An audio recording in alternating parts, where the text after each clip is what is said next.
What's up, everybody? I'm Taylor Perry. I'm going to be speaking at the Health and Wealth Summit right here in Miami, Florida, talking about marketing, SMP, and how to create tons of revenue by adding SMP into your barbering careers. I started out as a barber, and now I'm a full-time SMP artist, making more revenue than I could ever imagine. For everybody that's interested in signing up for the SMP class, just go to taylorperry.com. And again, all the attendees of the Health and Wealth Summit are gonna get a huge discount. So hit me up ASAP, taylorperry.com.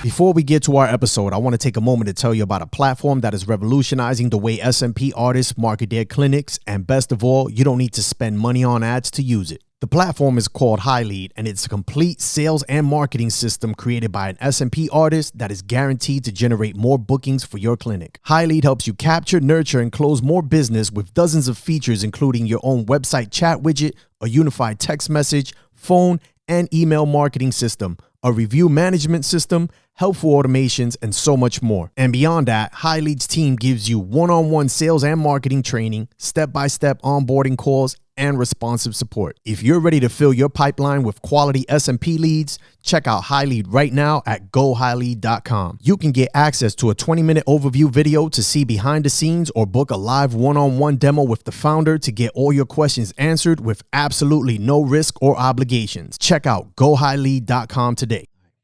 What's going on, guys? Welcome back to the Scalp Solutions Podcast. I am your host, David Santiago, and today I have with me my good friend, Diana Serrano, also known as Diana Dot. What's up, Diana? What's going on, David? How are you?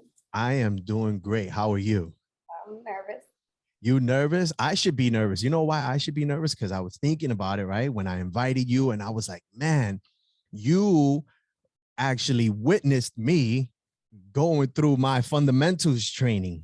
You've been doing this so much longer than I have, so I should be the one, because it's kind of like, man, I was asking you questions and advice. I don't know if you remember. I was like, what needle you using? Because at the time, everyone was using a 1RL, and then they started using the 3RL, and I was like, I'm so confused. Which one am I using? And you were like, this is what you should use. I remember vividly coming out to attending a show, and I asked you, I was like, where'd you get your background? Like, yeah, such a professional like setup. And I was like, man, I wonder if she's gonna actually like help me. I was using my Latino card. I was like, let me see if she's gonna show me some love because we Hispanic. And you did. And not only did you help me out, but when I offered you, I remember offering you money. I was like, listen, I'll give you, I'll pay you for your time or whatever it is you're helping me. You said something that always, would stick with me. And kind of like this morning, I told you,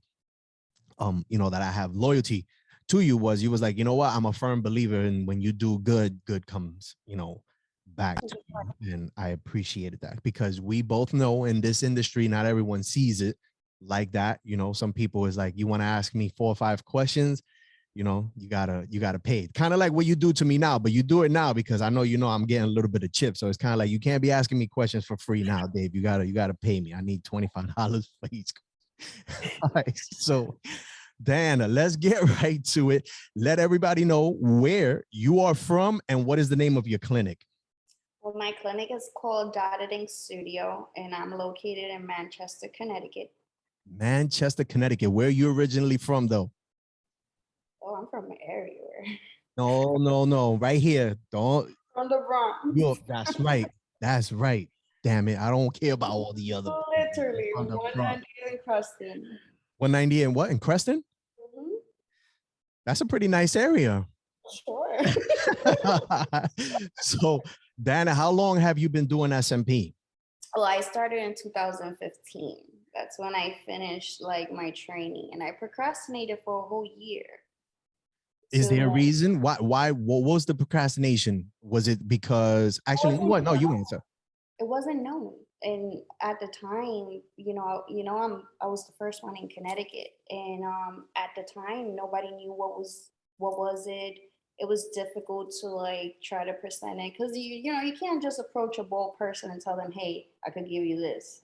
Some people take it, get very sensitive about it. Yeah, they're like, Learned. So I officially started in 2016. It was January 2016, and I jumped right into it, and I didn't stop. got you. So essentially in the beginning, and I kind of want to like just tap into it just a little bit, because what was it that attracted you to want to pursue SMP from the very beginning? At the time, I went into a clinic in New York where my daughter's father got the procedure done. And as I was watching her do it, I was over here putting my input as to how it should look and how it should be. Got And it. while it was done and I looked at him, I was like, huh, I can do this. I actually liked how he lit up. He looked like a kid on Christmas. And I've always been the type that I want to work with people, I want to make people happy. And I went ahead, I bought the franchise and I got started. But it was actually that.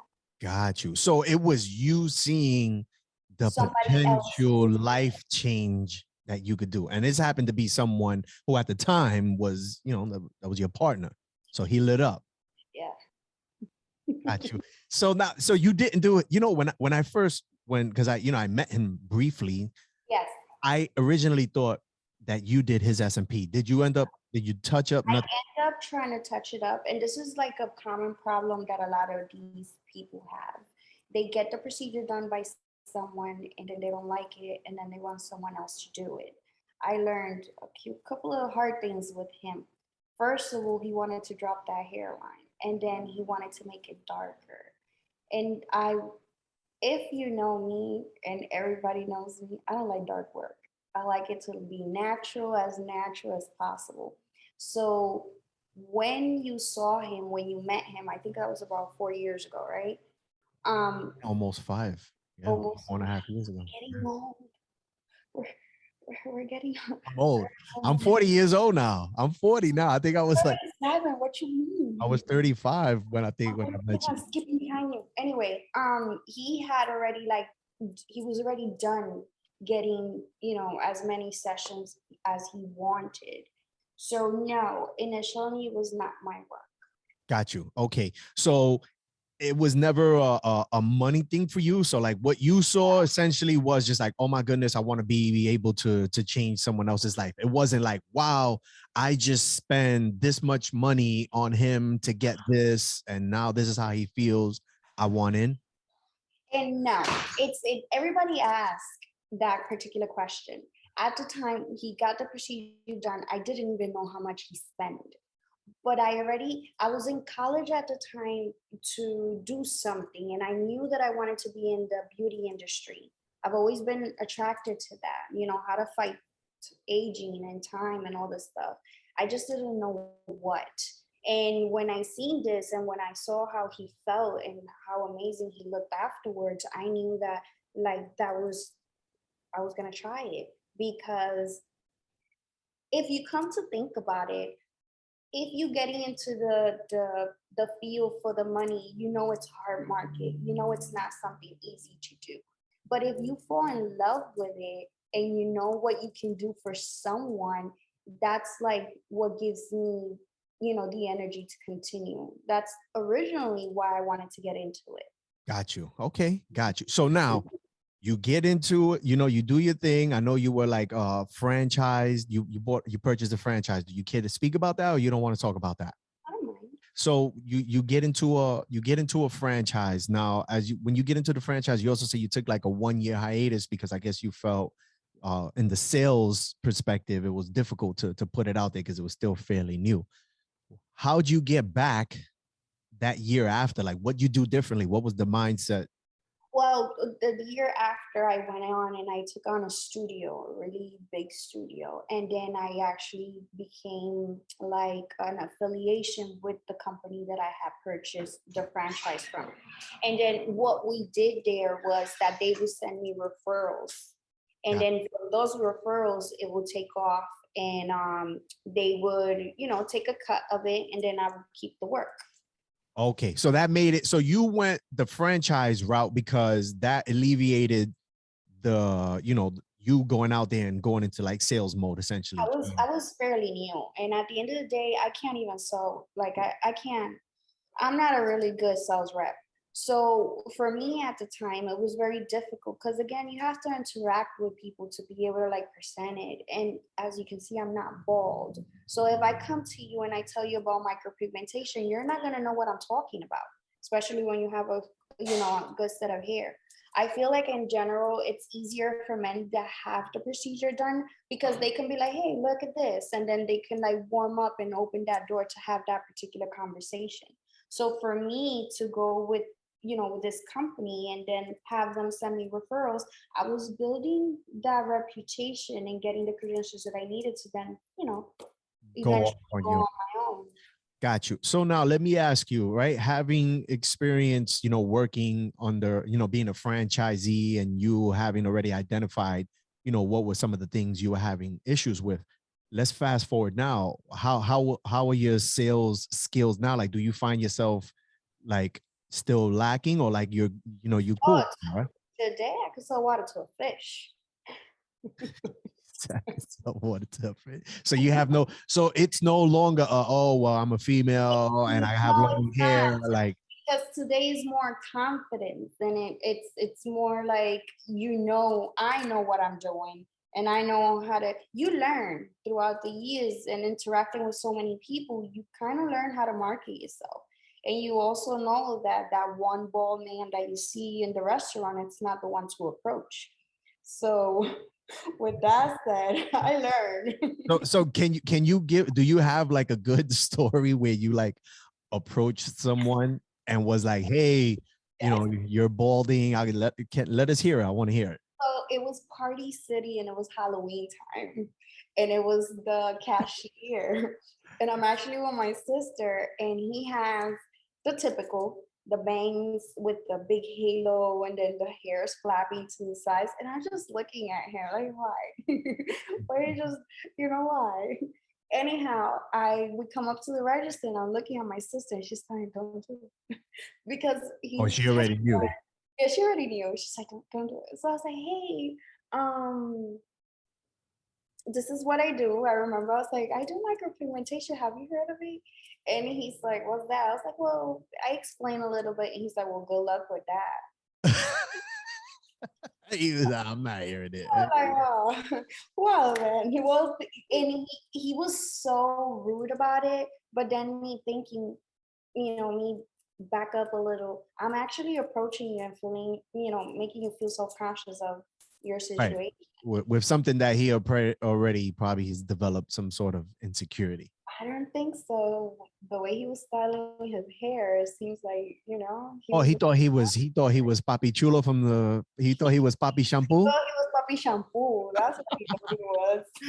Oh, so he didn't take it as an insult of like, oh, you blowing me up because I No, need he took it more as a, good luck to you. yeah, like I His look good, I don't need it. demeanor, yeah, his demeanor, and that's something that's very common. A lot of people feel comfortable being bald. That's why I don't like chase anyone anymore. I just pretty much let people come to me when they ready to like get their hairline done or they feel like they thinning. Got you. So let me ask you, what's something that you know now that you wish you would have known when you first started doing SMP, whether it be a marketing tactic or something technique wise? Too many, huh? You're going in the box. I'm thinking that's a good question. There's a couple of things. I wish back then they would have been a little bit more transparent with regulations and overall the marketing, because realistically speaking, that's where it gets really hard, the marketing. Got you. So was it pitched to you like a get rich quick scheme? Of course. Do you still see people or artists promoting it as a get rich quick scheme? Not as a quick thing, but maybe, I don't know, maybe as a, you can make it happen. Got you. So like you having seen it from both perspectives, like a newbie to a seasoned artist now, like, do you still, would you agree that it's not a get rich quick scheme, that you Absolutely. do need to put some work in and it's going to take some time? Gonna take some years, yes. Like I've been in the industry again since officially since 2016. It is now that people are starting to know who I am. It is now that people are recognizing my work and stuff. And I've been out there for a while. It's just it's not the kind of thing that you think you're gonna get into and within a year you're gonna be rich. Got you. I mean, there's a handful that have done it, but for the most part, it's going to take some time. I remember when I met you, you were you were going to come out at the CT Barber Expo, right? You had a booth. And I remember you saying something. She's already smiling. It's like, what is, I remember you saying something. I wasn't too, we weren't too interactive. I was just like, all right, I know we're using her spot. That's it. She's been doing SMP for a while. She's not going to entertain any of my questions anyway. But I remember, and I'm only bringing this up because of what you just said, because, it took some time and you're saying that it's now that people are starting to know who you are and you're getting more clients. You said something, I believe it was, I've been in the industry for like 2 years. I've been in the industry for like 3 years, and I'm still like grinding to get, to get my name out there. And I remember hearing that, and it was good because I needed to hear it, because I knew this wasn't going to be like an overnight success thing. But to hear it from someone who has been in the industry much longer than I was kind of like, okay, that put things into better perspective for me, where it was like, because there were time, I was like, you know what, I'm gonna 1 year is game over. I'm gonna kill it. And then when I heard you say that, and you guys were talking about setting to the booth, I was like, shit. She said 2 years or 3 years. And that's the stigma Still, that a lot of these people have. For instance, you have all these people that are now out of the blue getting certified, and they're just they gonna get that want, money. let's go. But that's not how it works, because you need to build that portfolio.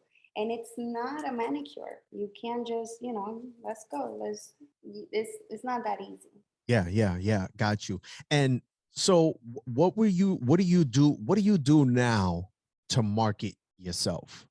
Like, do you Word of do mouth, David. Straight up. everything is word of mouth for you? No ads, you don't do no.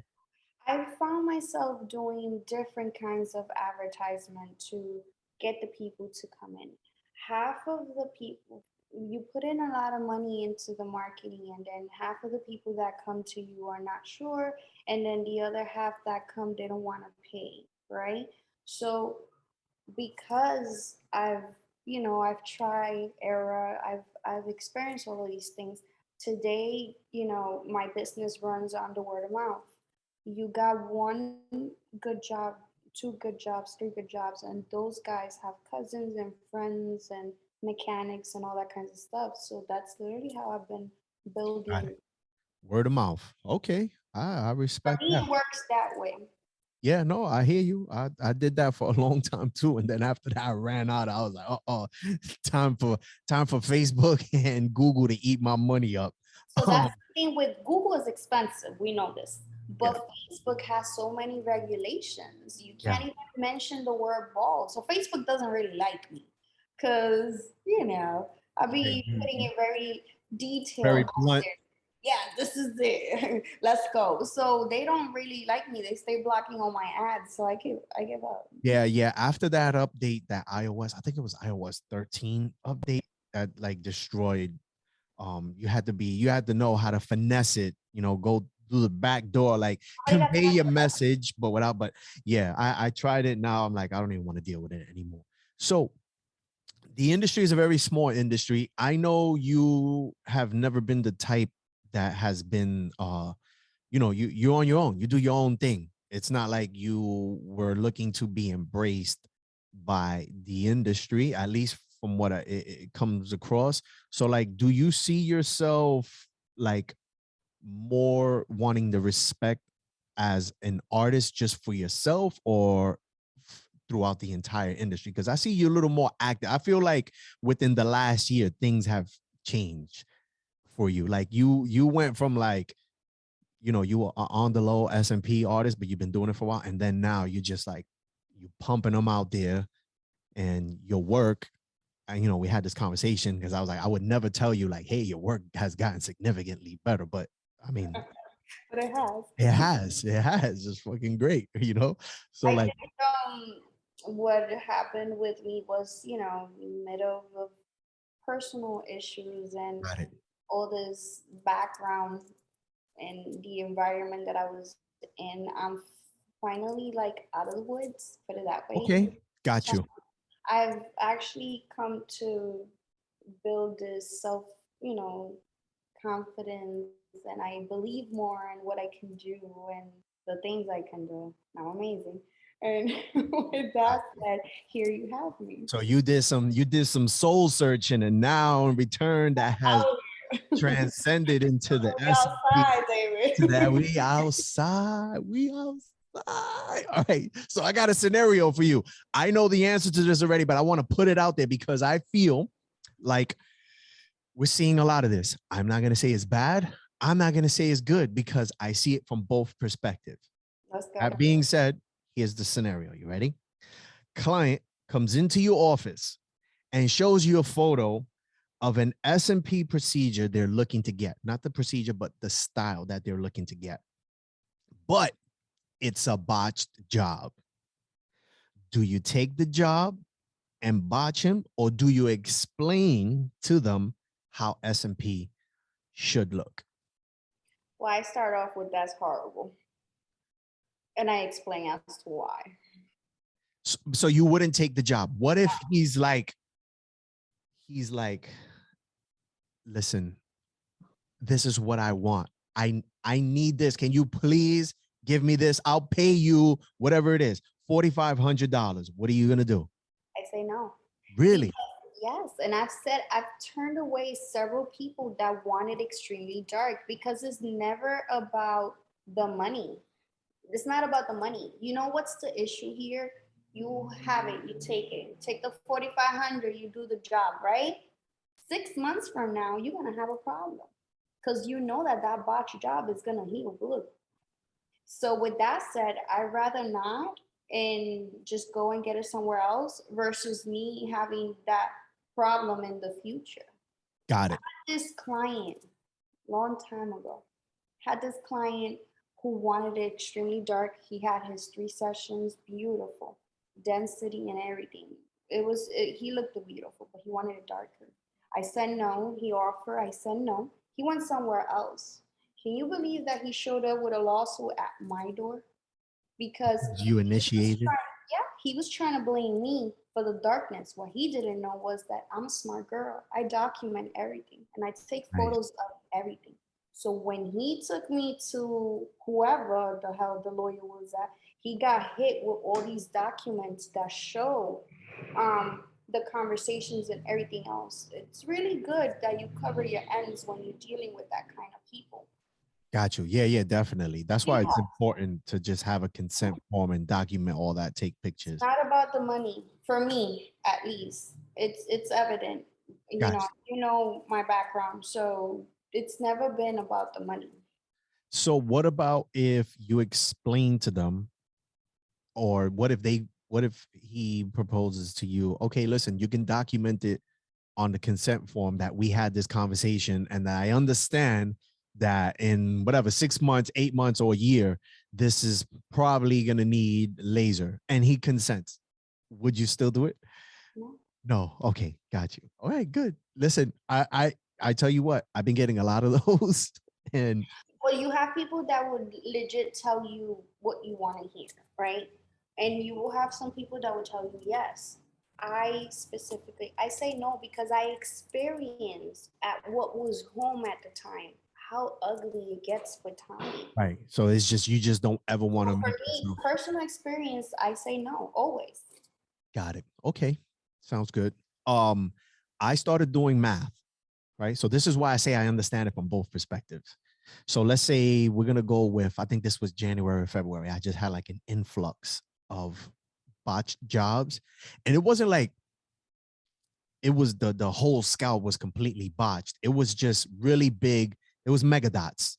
And I would explain to them, hey, you can do laser, this, that, the third. And they were like, listen, I know this is bad, but I just need some relief. Just match it.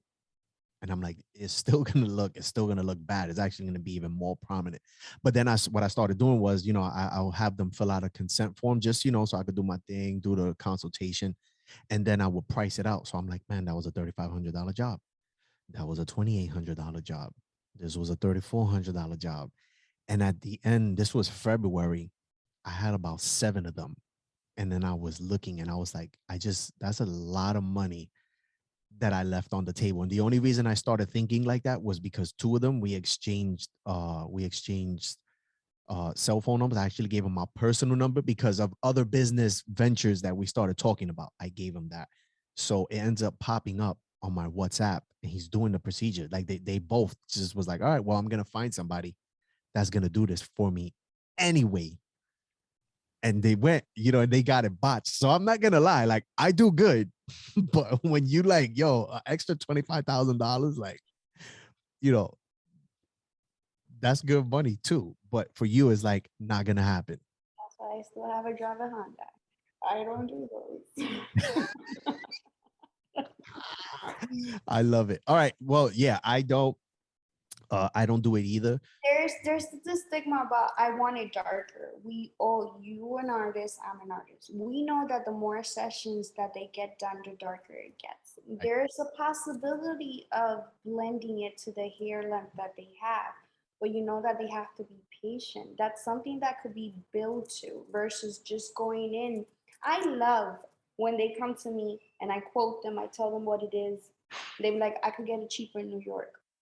I'm like, how much? Oh, they said I could get it for $350 and they'll have it done in 1 day. I'll say, good luck with that. Yeah, have fun. At that time, I could tell you good luck with that because you're going into someone that clearly doesn't know what they're talking about. And what's going on right now with these botch jobs that you're seeing, it's that they're saturating the scalp to the point where there's no more space. So now you have this amazing, you have a lifetime yarmulke. I call it the helmet. The helmet head. The helmet head, yarmulke, nothing we can do about it. Mickey Mouse. All right, got you. So you don't care. It's not about the money. It's more about the ethics, the overall quality of the work. Got you. All right, good on you. Listen, there was no wrong answer to that. I get it. All right. So personal preferences. Yeah, you have people that will do it out there. Because I have some friends that they're like, yo, you're gonna give me $5,000 to boss your head. I'm taking it. And they're and I'm like, and you know what? I'm like, a part of me wants to be like, that's not a good look. Cause now people start Googling that and that contributes to, but if you was to put in your consent form to have them sign, the number one thing is that they can't mention you did it.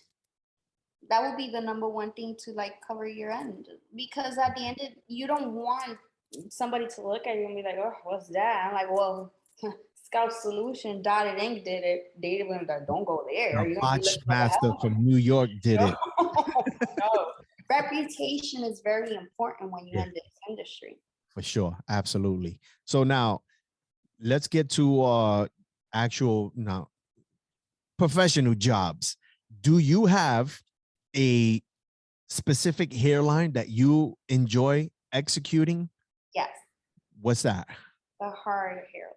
You like the hard hairline? Of course. Okay. I'm going to say, I don't even think it's been a handful of people that have said the hard hairline, but I like it. I appreciate it because I know we get it. We're now, New York, Connecticut, we get it. I know. That's and it's good because I know within the industry, some of the artists, they frown upon it. And I know it's just a big cultural disconnect. They don't realize that a lot of, Latinos and Blacks, like, that's what we want. We want they want to shape up. So now you enjoy doing the hard hairline.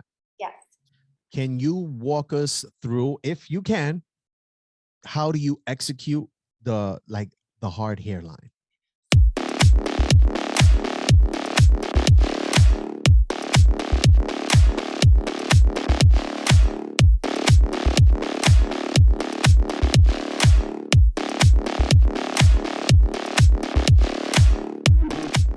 guys, we are excited to share with you some very exciting news. We have created an online training platform that you can do in the palm of your hand. With over 20 modules and nearly 80 lessons, this is the most comprehensive and detailed scalp micropigmentation course out there. For those of you who can't travel here, maybe you're in other countries, you can now learn from your computer, you can sit at home, you can sit in a bus, and you can learn scalp micropigmentation with the greatest innovators in this industry. Want to learn more? Click the link below. So when I see a client comes in, he wants a hard hairline, I go by the eyebrows. So from the tip of the brow to like here, that's how I measure my edges. And Got it. then the corners here from the bottom of the brow, and then here to like the middle. And I measure all of that to be, so when you look at them, depending on what's it called? Depending on how full they brows are or how high they brows are, that's how I determine the space and how low to go with the hairline. Got you. Okay. And now, as you're laying down your impressions, I feel like it's a misconception that just because the client wants a hard hairline, they're going straight across You're with the absolutely right. impressions. It's kind of like it's like an ant formation. No, and it's Now, is something that that what you do? no, Is this that is what you do? no. This is something that I've always explained to my client before I even start. I know you want a hard hairline. I know we're gonna go straight across, but I always tell them it's gonna look like a fade. So when you see a fade, you see the pigments that are, breaking up and No. zigzagging up and down, up and down. So when you look at a hairline close, like one of my hard hairlines, you will see that zigzagging, but it's still straight across when you look at it. And it all has to do with how you blend it or how you bring it all together. And on that, I have A+. You have an A+ on that. Yeah. Nice. Yeah, I see it. And I bring it up because, like I said, it's a misconception. I've actually had the conversation with other artists that don't have like a background like I do in barbering, and try to explain, and in art overall, and try to explain to them pointillism and how your eye actually receives that information and how your brain receives it as well, to still make it look straight, even though the impressions are not straight. It's kind of like, well, it's not going to be straighter than the impressions being straight. So, you get to a point where it's like, okay, you're right. I think that comes with time. It's time and experience. I remember when I was getting trained, I had to use the ruler and all this measuring. And I'm like, oh, nobody got time for all of that. That's too much work. And I eventually, as you get, older in the industry, you develop your own style. So today, I literally do a line here, pack it here, smack it there, and that's it.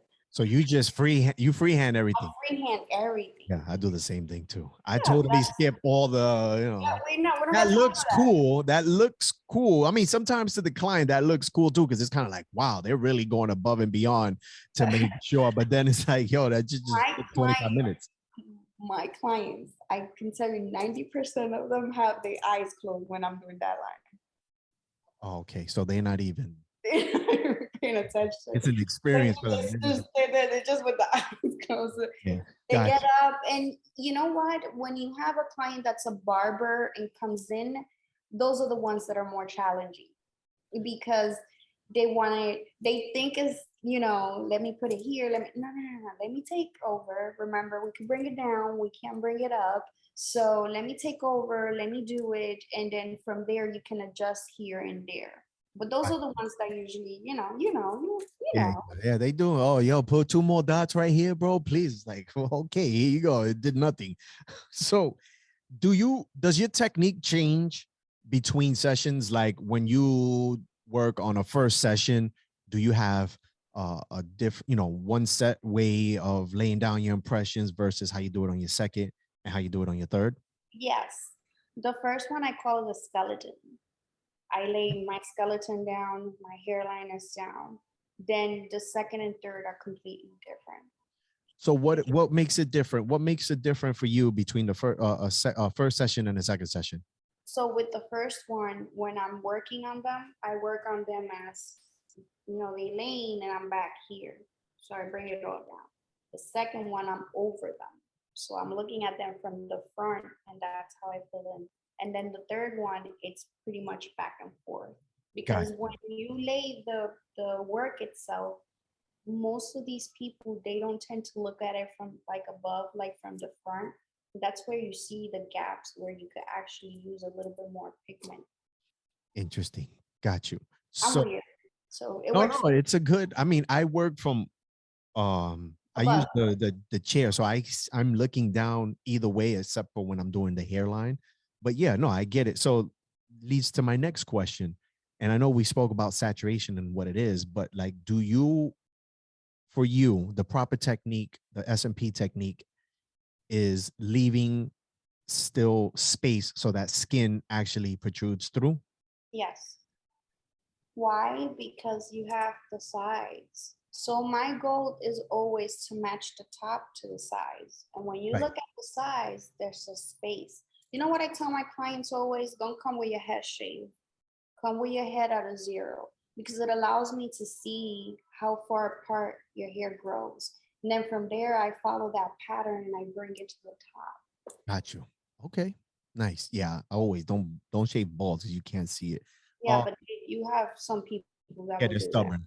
that. Yeah, yeah. That's why I tell them, don't worry about it. I have I got a setup here. I'll do that for you. I charge $100 for a haircut. They know how to come in with. Excuse me. I've been doing it wrong. Damn, I stopped asking for advice like 2 years ago, and this is how You're training them. They'll come in with their hair at a zero, period. If I have to take out the clippers, that's an additional $100, honey. I'm gonna have to sweep them up after. What? Listen, I'm not hating on that at all.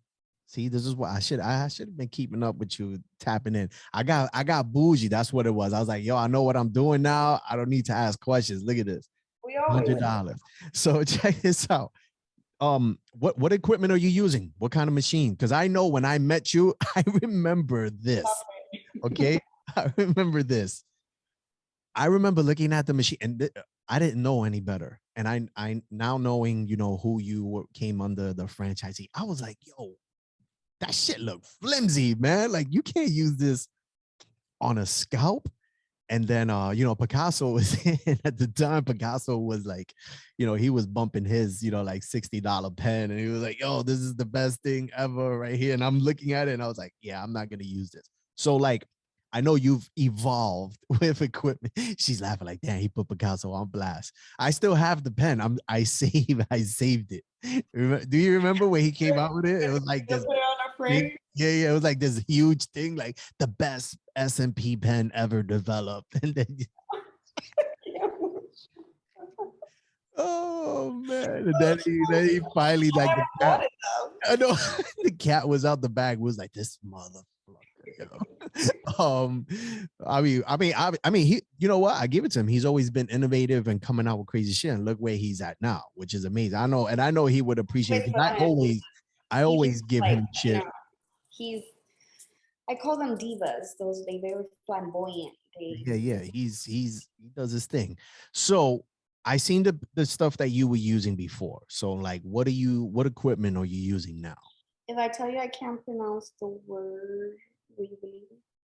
Yes. Okay. It's a pen, and it's the K something. It's the black and red. The Archer? No. Is it from Mast? Hold on.